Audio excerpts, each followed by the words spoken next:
ফেসবুকে এসেছি অনেক আশা নিয়ে, অনেক ভালোবাসা নিয়ে, যে ফেসবুক জগৎটা হয়তো অনেক সুন্দর, কিন্তু দুঃখের বিষয়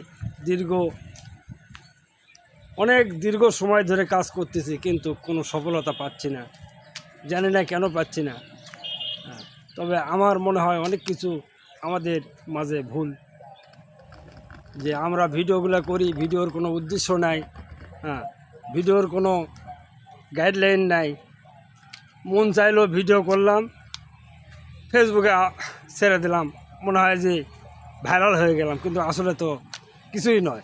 কিন্তু আমরা তো ভিডিওর মূল উদ্দেশ্যটাই জানি না, না জেনে একটা ভিডিও তৈরি করলাম আর ছেড়ে দিলাম, অনেক কিছু পাওয়া গেলাম, আসলে তা নয়।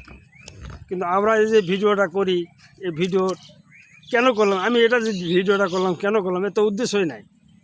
তো দর্শক আমাকে কেন দেখবে, কি কারণে দেখবে? তাই বলছি ভাই, যারা ফেসবুকে কাজ করতে আসছেন, নতুন ইউজার, ভিডিও তৈরি করার সময় প্রথমে আপনার অনেক গুরুত্বপূর্ণ কথাগুলো তুলে ধরবেন, যেন দর্শক শোনার জন্য মনোযোগী হয়ে থাকে। তাতে হয়তো আপনার ভিডিওটা দেখবে। আর যদি কিছুই না থাকে, তাহলে আপনার ভিডিওটা কেন দেখবে বলেন? আপনার ভিডিওটা কেন দেখবে?